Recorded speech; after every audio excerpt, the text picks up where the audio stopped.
கூட்டணி செய்தி என்னென்னா, ஸ்டாலின் பேசி முடிச்சிட்டார். இந்த கம்யூனிஸ்ட்டும் இவங்களும் தான் திருமாவளவன் தான் இது பண்ணிக்கிட்டு இருக்காங்க. கேண்டிடேட்லாம் ரெடி பண்ணிட்டார். அவர் ரொம்ப நாளாக இதுதான் பண்ணிக்கிட்டு இருக்கார். அவர் 6 மாதமாக வீட்டில் உட்காந்துக்கிட்டு இதுதான் பண்ணிக்கிட்டு இருக்கார். எல்லாத்தையும் ரெடி பண்ணிட்டார். இங்கே பார்த்தீங்கன்னா என்டிஏ கூட்டணியில் என்னென்னா இன்னும் பேச்சுவார்த்தையே முடியலை. இன்றைக்கி இபிஎஸ் டெல்லிக்கு போகிறார். சீட்டு தகராறு.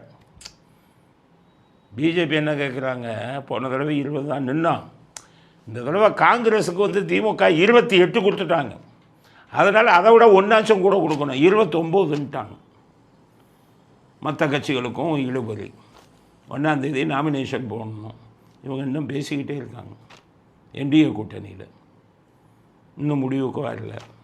யாருக்கு எந்த சீட்டுன்னு 2 மாதத்துக்கு முன்னாடியே பேச வேணாமாப்பா? எந்தெந்த தொகுதிங்கிறதெல்லாம் அப்போயே பேசி முடிச்சிடுவாங்களே. எலெக்ஷன் அனௌன்ஸ் பண்ணதுக்கப்புறம் தான் பேசுவாங்களா? எந்த கட்சியிலையும் இல்லை. எலெக்ஷனுக்கு முன்னாடியே எல்லாம் ஹோம்ஒர்க் பண்ணி வச்சுருப்பாங்க. அதனால் இதை முதையே பண்ணியிருக்கணும்.